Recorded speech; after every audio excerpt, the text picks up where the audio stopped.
Hello again everyone, this is Mr. G, and welcome to the video walkthrough for Week 5's microcomposition assignment. In this one, we're going to be experimenting with intervals, and I'm going to give you also a brief definition of what melody and harmony are, as well as a visualization using intervals to help the concept stick. We are going to be creating a brand new document for this week, but make sure to hold on to your previous assignments from previous weeks because we will be using those in part 2 for more free-form, more creative composition assignments. But for this one, like I said, we're going to start with a blank slate. So you have your measures. I'm also going to request that at the very end you add a couple of more. So again, just highlight the last measure. If the plus signs don't appear, click the horizontal gray bar, and continue to do that until you have 6. Then I want you to highlight the fourth measure, both the treble and bass clef lines. Go to palettes, go to measure, and then add a double bar line.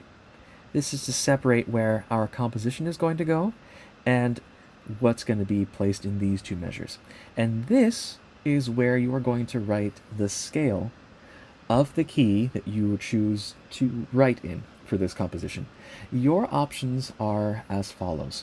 You can choose, see that I have the circle of fifths open here. You can choose either 3 sharps or 4 sharps, or 3 flats or 4 flats. You can go major or the relative minor. It's up to you. So these options include A major or F sharp minor, E major, C sharp minor, E flat major or C minor, or A flat major and F minor. Those are the 4 options for keys that you can write in for this assignment. I'm going to go ahead and choose, let's say, A flat major. I'll then go to the very beginning of my composition, clicking on the treble part of the first measure, holding down the shift key, and then clicking the bass clef of the last measure. We're going to change all of this into our desired key signature. In my case, I chose A flat, so I went to palettes, measure, and then change key signature, making sure that the mode is major, and then select A flat. Now, these 2 measures are going to contain your scale, but I'll get to that in just a brief moment. Let me explain first what's going to be included in the main part, where your composition will be. The upper part is going to contain only melodic intervals, that is, one note played after the other.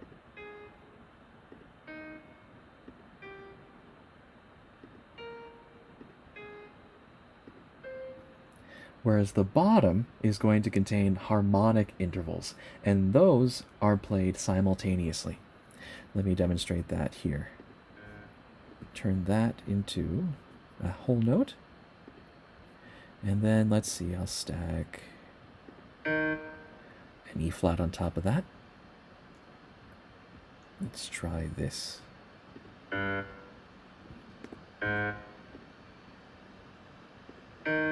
There.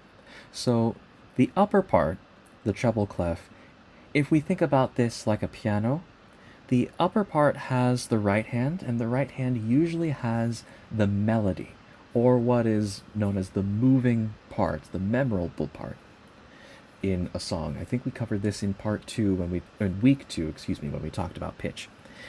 The bass line is going to be the left hand of the piano, and that usually has the harmony, what we're focusing this week on.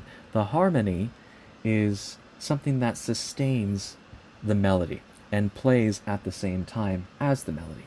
So the right hand is going to contain a melody using melodic intervals, and the left hand is going to contain the harmony, simply harmonic intervals.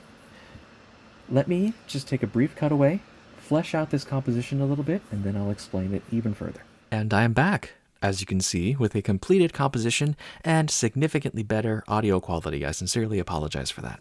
Once you reach this point, you should have 4 measures filled in, the treble staff all melodic, the bass staff all harmonic, and then the final two measures dedicated to your scale, just so that you have that as a reference. Let's first label our scale, just to make sure that that is out of the way. Highlight the first measure, go back to Palettes, go to Text, then select System Text, and type in the name of your scale. In my case, that would be A flat major. Then click Out and adjust as needed. If you go back to the Word document associated with this assignment, you'll see that there are some interval requirements, that being seconds, thirds, fourths, and fifths. And to be a little bit more precise, you will need one each major and minor second and major and minor thirds, as well as perfect fourths and perfect fifths. And I will also tell you that a single measure can count towards multiple of those requirements. What do I mean by that? Let me show you now. Let's just take this first measure, both the treble and bass. I have a major second from F to G. I have a minor second from G to A flat.